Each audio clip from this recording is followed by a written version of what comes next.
my question. All right, so bathroom break, quick bathroom break. So anyway, we were frozen frogs. Yes. So frozen fog through North Dakota. Temperature started dropping rapidly. Went from like 25 to 20 to like 19 to like 15. I think the lowest it got while I was in North Dakota was like, I think 9 or 10. And as I'm driving through, I just noticed that well, first of all, I noticed all the semi trucks going eastbound. And none with you. Well, there were semi trucks with me, but all of them going eastbound had just buildup of ice all over, and I'm just like, well, maybe they just got on the road and it was real cold where they were at. That's your worst mistake. Maybe that. Whatever. Assume ass out of you and me. Yes. So then I start getting into the thick of things, and I start seeing ice build up on my mirrors. Like as I'm driving through the fog, it's just thickening up. Like you could literally sit there and watch, like every 15, 20 minutes, that ice layer would get a little bit thicker, a little bit thicker. So I was getting exhausted, dude. Like just, you could hardly see. I pulled off at the rest area, kind of sat there and I was really trying to find somewhere to park at for the night, for one. I don't mind. A really cool hotel. Well, that was in Montana. That was after I slept for the night. That was when he hit his brick wall with his time. Yeah. And had to go over to Colorado. So. No, that was when you were in Colorado. You hit the casino. Yeah, I hit the casino in Colorado. All right. So, in North Dakota at the rest area, trying to find. I'm not a big fan of staying at rest areas. I'll stay at them, but I mean. If you stay at a rest area, you don't have. You have a bathroom. You got a bathroom. That's it. Bathroom and vending machines. Yeah, hey man, you got Reese cups. Yeah, and the one that I was at was one of the ones where it's only like 5 or 6 parallel parking spots. And in your scenario, it was cold Reese cups. It was cold. And right now, as this video is being filmed, it is Wednesday, January 20th, 2021? We're in 2021. COVID. So a lot of rest areas are closed. You find out on the road. In case you watch this at a couple years down the road and we're past COVID. So, anyway. But yeah, freezing. I just wanted to preface that. Sorry. So I stop at the rest area. I find a truck stop. Probably, I think it's 20 miles, maybe 30 miles. Doesn't seem far, does it, guys? Didn't seem far. And I'm like, all right, cool, I got it. Through and drive, got back on the road. And I'm not driving fast. Speed limit in North Dakota in this part of the country is, I think, 75. I think so, yeah. Yeah, I'm pretty sure it's 75 where I was at, and I was going maybe 55. Like I'm going. If it ain't 75, it's 70. Yeah, I'm still pretty sure it's 75, but it's either one, and I'm going maybe 55 mile an hour. So I know for a fact that if ice is building up on my truck, it's windy, for one, but it was a headwind, so I wasn't too concerned with getting jostled around too much. I just knew my fuel mileage was going to be nothing. So it's windy. You got freezing fog.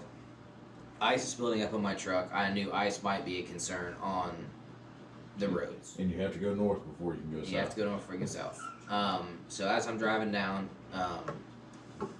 I get a little slippery on a section of road, but not crazy. Keep on pushing, and I go over this bridge, and he'll probably tell you about the same thing happening to him, except probably a little bit worse. Because I'm probably going about 55 mile an hour, like I said, and I go over a bridge. And all I feel is the back end of my truck just shove as hard as I could left. Look in the mirror, the truck is like this, and I can still see the trailer going forward. I think the only thing that stopped it from getting real crazy was at this point I'm not even on the gas anymore.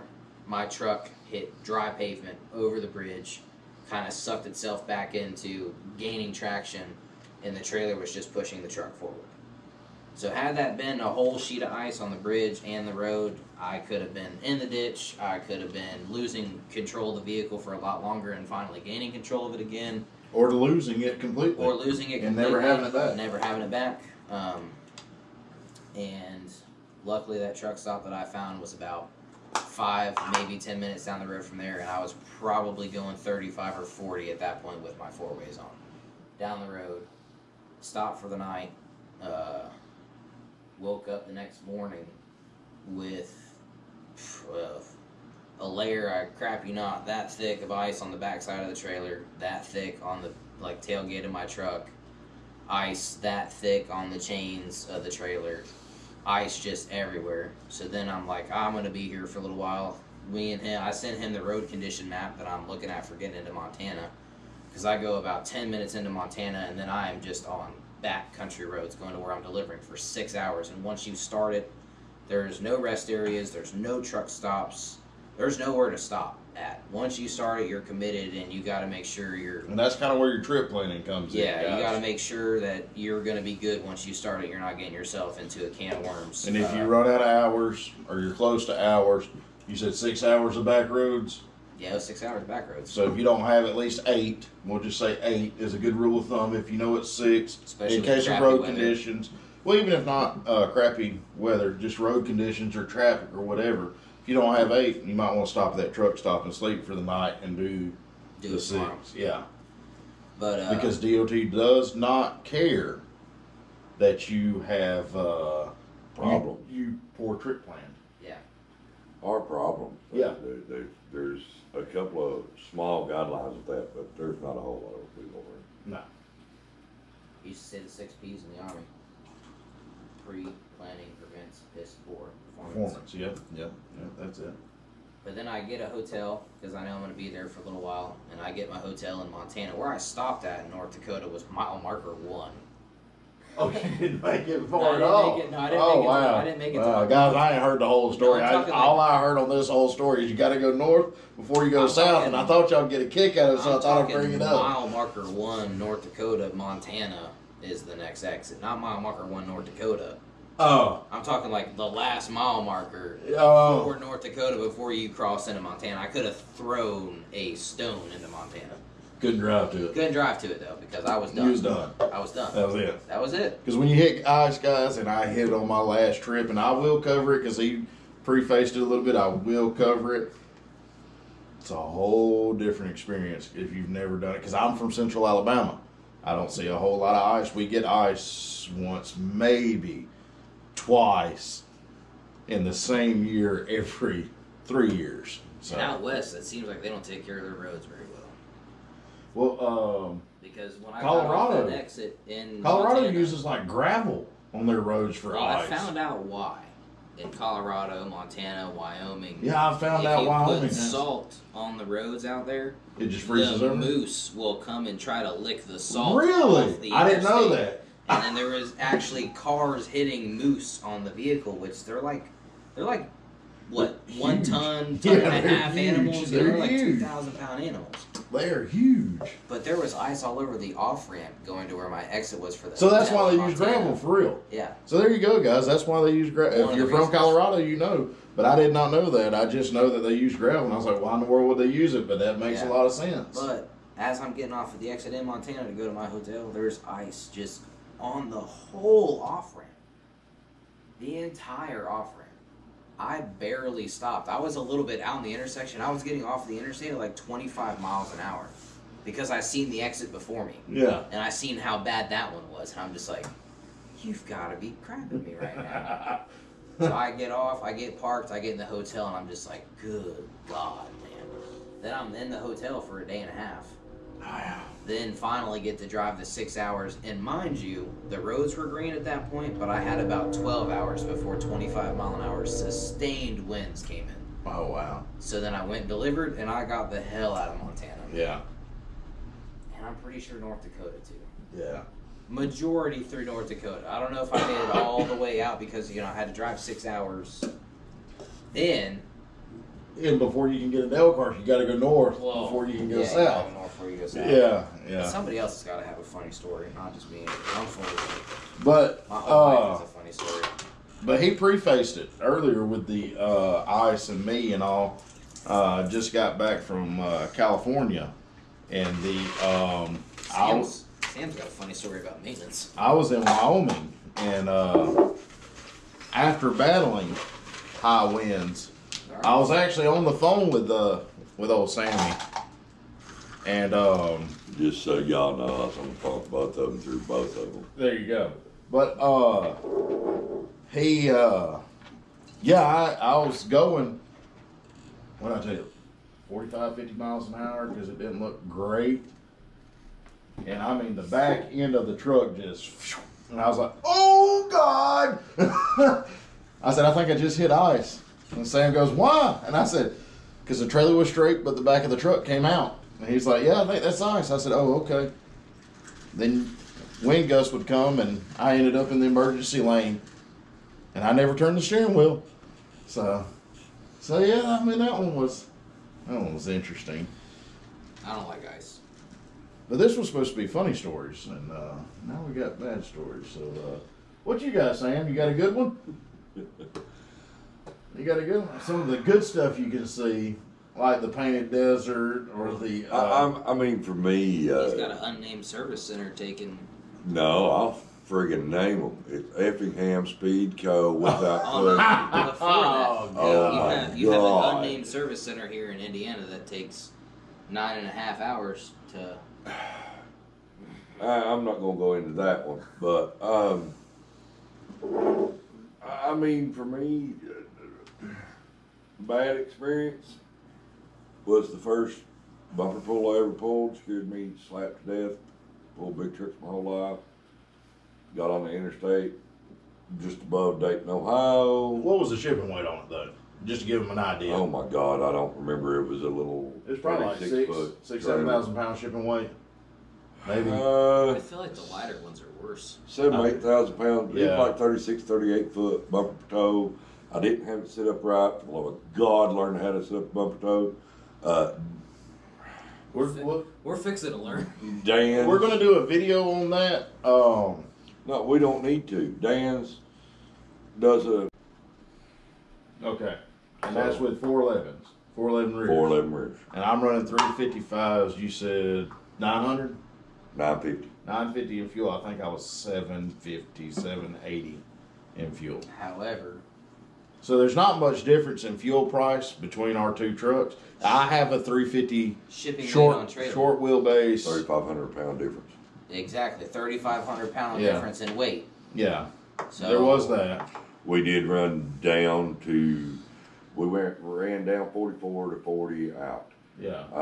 Really, I went to Santa when we got Clarita, shaky, you it went to wasn't no Bakersfield? difference. Bakersfield. Yeah. Bakersfield. So But anyways, Um, big truck, $130, $135 average. I mean, realistically, if you're all about money, go big truck, stay with it, do your thing, don't ever stop, don't ever back off. if you want to actually see the country, experience the country, I guess is a better way than see it, right? It's there's more to it than just seeing. These guys, man, I would have never met them. I think the world of both of them. Oh, that makes me feel special. I'm glad you feel warm and fuzzy. You got energizers, right? Can I flip them around? No. Yeah. Can I ask a question Uh, real quick Sure, about the big truck? sure. However, I do know that with big truck, when it comes to, you've mentioned this, when it comes to docking, undocking, dealing with your freight, being on ELDs, and all those things that come into play with big trucks, for the most part. There's still some big trucks out there running Keep Trucking.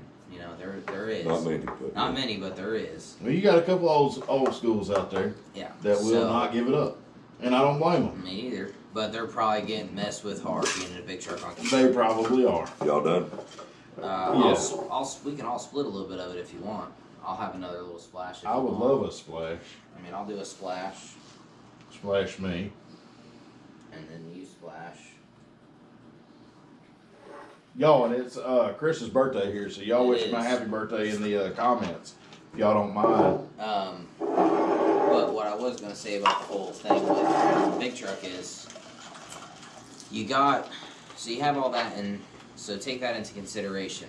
Now, I do you said the mile loaded, unloaded is a little bit better, but you also said that was pre-fuel, and you said fuel in a big truck is what, 50%, damn near?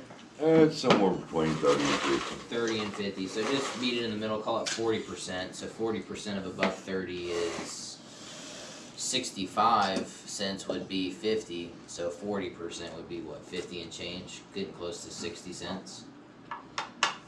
About 52 cents. Yeah, okay.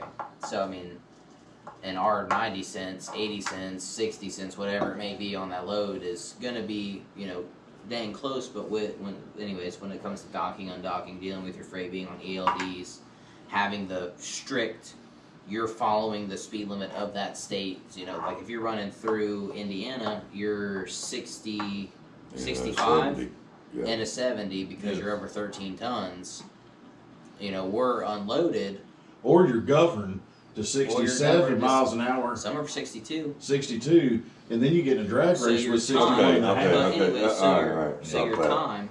I wasn't governed, so. So your time on being in a big truck versus this, we're able to save more time than big trucks are. So technically, I think it would be possible if somebody was to come from big truck, you probably could make about big truck money, if not a little bit more, because of the time savings. If you're going to come out and do this absolute full time like you were in a big truck. Okay. Because time is everything. The biggest thing I'm going to say in there is, and by no means am I a tax professional or anything of that nature, tax-wise, I think I'm going to wind up with about the same amount of money at the end of the year as I did a big truck. However, the things that you all are focusing on and talking about are not the things that I give a crap about. It's cool that I can make about the same money, but I started driving 28. Well, realistically, it was 1993 when I started driving. However many damn years ago that was. 28. So, back then, things were completely different in big trucks. However, today, it's a whole different ball game. People are not as friendly. People are not as helpful. People are not as... It's not Smokey and the Bandit anymore. No, it's not. It really ain't. Convoy, it's not none of that. No. Nowadays, it's each to their own. They don't care about each other, it seems like. Whereas this entire industry, it doesn't matter what name you have on the side of your truck. Everybody is friendly. The customers are friendly. They don't hate that you arrived. Whereas in big trucks, man, it's like it's a problem that you showed up. This is not. They're happy that you showed up. My delivery, I'm going to sidetrack a little. My delivery in Prescott, Arizona, I'm going to back up a touch more because I went to Phoenix. I had a really bad experience in Phoenix. People were kind of rude and not very friendly. Prescott, oh my God, they were awesome. I had like 4 or 5 people walk up to me in Prescott and were friendly and were happy that I was there, happy that I was making a delivery. In a big truck, it's more like, oh my God, you're there. Oh shit, we got to unload the truck. It's not that way in this. When you meet drivers on the road, the majority, not all, you always have your outliers, but the majority are friendly, they're interested, they want to know what you know, they're willing to tell you what they know, they're willing to help you, you're willing to help them, they're willing to be a human being to you, whereas in trucking it's not. Truck drivers, man, you guys are stuck. You got truck stops, customers, and yards. It's where you go, rest areas if you want to call it something. It sucks, we all know it. With this, when I get to Prescott, I went to Flag, or I went to wherever I want to go to. It doesn't matter. It's what you're interested in. You're in a pickup truck. You're in a car. You're not in a tractor trailer or a tractor even, where you have to deal with heights, weights, all the bull crap. You just go where you want to go. You still need to log your stuff. You still need to be legal, but you can still go do these things and enjoy your life. So let's talk about it for a second. Me and him were talking earlier. We want to try to get a run to Virginia. Something he couldn't do before, he is now able to do because he got rid of his big truck and came over to this. I love history. I want to go to the Smithsonian. I've been to it when I was younger. I enjoyed it then. I think I would enjoy it more now. In a big truck, he couldn't do it. Now, in the F-350, when we drop, we're a pickup truck. We can go to Washington, D.C. and see the Smithsonian's. Yeah, for all you smart-ass truck drivers out there, yes, I know there's the TA in Jessup, Maryland. Oh my God, tell me you want to spend the damn 3 or 4 days in that place. Tell me where the next one is. Oh yeah, you got what, the truck stop on 81 in Tom's Brook, you're over an hour away. And you got something below Richmond, I don't care. Tell me you want to spend your time there, tell me you want to rent a car, tell me you want to get an Uber. We can Guess literally what? go to the hotel and jump in each other's trucks, whichever one of us, whatever. And y'all have seen my truck. His truck is set up the exact same way.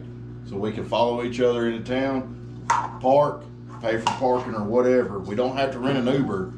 We go straight to the Smithsonian's museums and see whatever.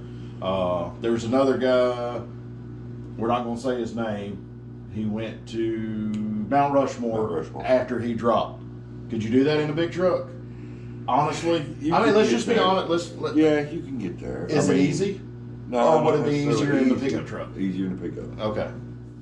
And I'm not trying to talk anybody in a big truck to get out of it and come in and to do this. By no means. But now, and I'm going to change direction here if it's all right with you guys. It's open table, round table. Okay, I mean, y'all talked about your stuff, but from a big truck point of view, sleeping sucks. Period. You changed what me and you have done. We've changed our Front stuff. seats out. Front seats out, back seats out. We made the bed along the passenger side. That made night and day difference. However, generator. I went 0 degree sleeping bag. Love it. Just done it. However, Whatever. with all of this being said, a big truck's got more room. You're going to sleep better. You got more room in that truck to move around. However, I have more ability to get more places than you do. And man, I can get out of the truck. It's not a problem. It really ain't. And there's things you can do you can still cook if you want to. He has all the stuff set up in his to cook. I don't have mine yet. He's planning to. I will eventually. And hey, look, you know, these guys are a little younger than I am, got a little less experience than I do. But don't dismiss their ideas. It's worth listening to their ideas. Just because big truck works this way and it works really good doesn't necessarily mean it applies to F-350 or 3500 or whatever your poison is. Ooh, let me touch something real quick before I forget. If anybody out there has an idea on how we can run a 2,000 watt, 1,600 watt continuous generator to do AC inside of our truck, leave a comment down below. He's wrong. 2,000 watt is peak power, 1,500 is maximum power, and I need at least 150 watts breathing room, so I need 13. Because he's got a CPAP. All right, so call it 1,300 watt. What are y'all idea? What are y'all's idea? Yeah. We can utilize rear passenger windows, or we can, me and him, and he might change his. We have rear windows, the rear sliders, sliding glass that we can open up. He doesn't, but he's willing to change the back glass to a sliding glass We're trying to figure make out a way to get AC in the truck so we can run off a generator. And the reasoning behind that is no idle hours, fuel's high. Savings. It's cheaper. It's cheaper to run the generator than it is. It is. It's cheaper to run the generator than it is. It's $2 and change a night for a generator. It's $15 to $20 a night to idle your truck. There you go. In the summertime, it'll go up because you're running the AC. It's going to put more tax on your engine. Fuel consumption goes up. But to each his own on that. But if y'all have ideas, throw them in the comments. We'd love to hear about those on the AC side. We got the heater side figured out. They're running space heaters. I'm doing 0 degree sleeping bag. And everybody that's for Webasto or whatever, I love them. I think they're great. However, I just don't have the money for it right now. Give me time. And as well, with him, he has a CPAP, so he has to have power to run his CPAP machine, according to DOT. So, medical card. Yeah. So, but I mean, And before anybody says it, yeah, I know these guys out there, their 12-volt system works throughout the night. Mine don't. I know I can probably go to Ford and get it changed, You can but program it on 4-screen, but I want to make damn sure that I can start the next day without question, regardless of weather. So that's why I done it the way I done it. I do have a generator, I do have a CPAP, and I do have a space heater. Works great for me. I would love to have a Webasto. Next year maybe. We got a couple other things we got to do first. But Either way, we got to have generators for air conditioning. Yes. Summer. And I have to stay below 1500 sustained, and I've got a 100-watt CPAP. And yes, I know all of you that know the CPAPs, you can go 50 to 100. I'm figuring 100 to give me more room, and so I need about 1350 sustained for AC. If you know something great, please, for the love of God, tell us. yeah. We're open to all ideas on We've been it. trying to figure it out for Yeah. a while now. So, but for me, I mean, honestly, it's the community that means the most to me with this, and it's the freedom. End of year, I'm probably going to be around the same, give or take, say 10,000 at the end of the year. But you can't put a price tag on happiness, and I'm happy. I really am. Less or more stress from big truck to this truck? Oh my God, the stress is so much less. Yeah. Because it's just so much. It's so much more relaxed. Now, one thing I will And say as of in 2021, January 21st. It's 12:30. Yeah. Yeah. But we are currently not mandated to ELD. not right now. In case somebody watches this a couple years down the road and Yeah. they force us to it. Yeah. As of right now, 2021, January 20th, whatever, we are not mandated to ELD in a pickup truck with what we're doing. Okay, even at that, even if we were mandated, it would still be less stress. Okay, well there you go. 28 years right here, trucking. I'll touch on something real quick. Anybody that's ex-military, this is a great profession to get yourself into. Oh yeah, I forgot. You're used to How many years in the service? 6. So y'all thank him for his service. You're used to working long hours. This is Good job. Yeah. Army. Well, you know, Army? he's Army. Okay. Army, right here, yeah. You're used to working long days. With this, I mean, you're going to make better money than you did in the military. You're not going to get shot at if you're in a combat arms position. You're I don't know. You go downtown Chicago. Yeah, you gotta go north before you go south. Yeah. You're not going to get shot at. I've met a lot of vets that do this, whether it be for our company, other companies. You're used to structure, you know, and you have to be structured to do this. You have to be organized. You have to be in the right mindset to pre-plan. And I knew how to pre-plan coming into this, but I didn't know how to. I had to take my pre-planning experience to orientate it to this, which it ain't just, oh, hey, I know how to plan. Like, you know, we know how to go and do a snatch and grab, or we know how to go into this town and we're going to block off X, Y, and Z. We're going to go in here, we're going to do this, and then we're going to get out. Well, I had to take that type of planning and coordinate that into, all right, well, my truck gets this amount of fuel mileage loaded roughly. I know I can make delivery, just like today, I know I can make delivery and get back to Kentucky so I can get the cheapest fuel. Yeah. Without having to splash nowhere, without having to... Well, wait a minute. I'm going to back you up a little bit. You didn't know that. You started rolling. I mean, you talked about it yesterday. And then you went, oh, I didn't think about it that way, did you? Yeah, you learn something new every day. You learn something new every day. Remember that. You learn something new every day. Anyways, But the other thing to that is you do not have somebody breathing down your neck. If you touch base with your dispatcher and let them know what's going on. be nice to your dispatcher, because there's people that complain that they're not getting loads. I don't have a problem with it. Loads. I'm running. God, I got loads before I get back. me too. Me too. One time they said, hey, you want to go to Washington? And I was like, and I turned it down. And I was in Indiana, but I woke up and dispatch opens for us at 8 o'clock. I had a load going south at 8:06. She said that night before, that I would get a load. She would get me out of Indiana on Monday or that next morning. Yeah. And Hey, just so everybody knows, Out of Jess town. is the best. I had Jess, but now I got Ashley. But anyway. Ashley treats me good, dude. Jess is awesome. But I mean, for the guys that just, realistically, you got to have realistic expectations. I mean, You're gonna be gone from home. You're not If going you're to make coming off the $10,000 a week, and you're not going to be home No. every damn night. You got to come out here and run. You got to do some favors, guys. You can't get all the gravy. You want all the gravy? Sorry. So I've been. I'm going to Florida, swinging through the house. But I've been out 30 days now. 4 weeks. 4 weeks. I've been out 30 days. The only reason Sam has not been out this long is because he got lucky last weekend. He said, Very lucky. if you can't give me a load, I'm going to the house anyway. I'm not sitting up here all weekend.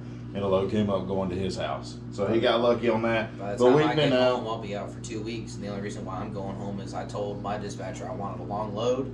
I Yeah. said, hey, it's my birthday, hook me up. She goes, I can't send you X, Y, or Z where you're wanting to go, but I got a long load going to Seffner, Florida, right outside of Tampa. So Yeah. So I'll go home for a day or two, and I'll come I back mean, out. you're not going to be home every night. The load I got. Unless you live in Indiana, you could Yeah. be home every night Yeah, if you you want to could. run short hauls. But You could. Yeah. other than that, you're not going to be home every night. But as far as Tennessee, Florida, and Alabama are concerned, you're not going to be home every night. Florida is 18-hour. If You're not going to be home every weekend. But if you're nice to your dispatcher and you're willing to stay out here and run, your dispatcher will hook you up. I'm lucky I get to leave Friday morning going to Florida, and I get to swing by my house on a load that can't deliver till Wednesday, and it's 400 miles from my house. So that means that I can take my wife with me the day before it drops, drop and come home, and end up spending a week at the house and a week with my wife after being out for 4 weeks. But you can't talk crap to your dispatcher. You got to be nice. I mean, to your dispatcher. I mean, I hear all these guys talking about they'll only go here, they'll only go there, and All three of us are picky to put that in there. We're picky to an extent. There's places all three of us will not go right now. I will not go to Washington right now, Washington State, right now. He won't go north of 40. I'll go north of 40, but it's got to be very specific. But, and everybody has to realize, you buy a pickup truck, you come out here and you do this thing, that don't mean you're God. You're not. And if you don't have a CDL, that restricts you. If you don't have a fifth wheel, that restricts you. If you got an F-250 versus a 350, that restricts you. There's so damn many restrictions there. I'm so I'm very fortunate. I have CDL. I got a dually, so there's really nothing I can't pull. It's 350, etc. I'm very fortunate because I have no limits there, so that gives me the ability to say no, I'm not going here. Whereas he has an F-250, does not have a CDL, has no experience within the transportation industry, and I'm not I had picking on him. It is that I've what gotten it to is. use one time.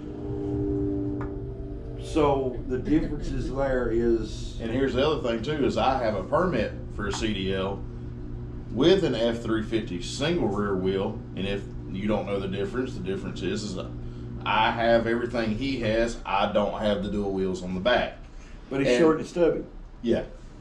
But Yeah, you are sure. as a learner, as a permit for a CDL, and I'm going home to take my driving test, I'm not much more than him, but I have the permit, so I have more loads and more options than he does, but I don't have as much as he does at this particular point.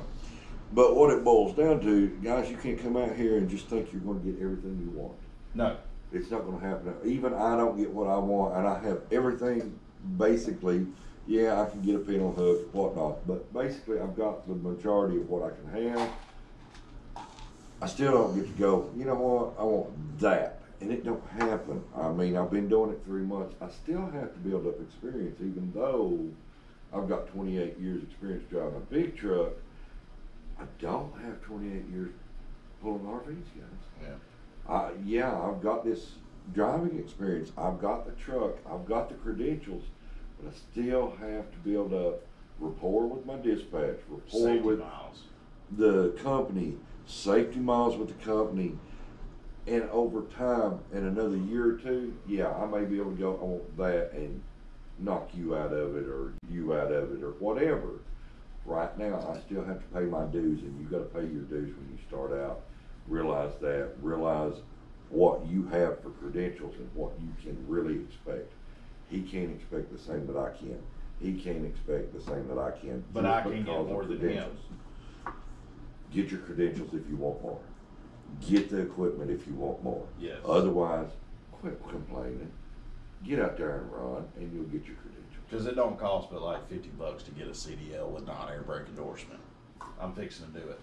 So, and if you have questions about it, comment below. I'll answer them. CDL with no air brake endorsement. Somebody's getting happy. Ooh, Almost. almost there. He's almost got his 1500. There you go. Well, guys, I think I'm about ready for a cigarette. I think we're going to end it here. Y'all like, comment, subscribe. All right, we all got to do it, right? Yeah, everybody's got to do it. Everybody got to do it. Y'all ready? Got antlers like it. Y'all have a good one.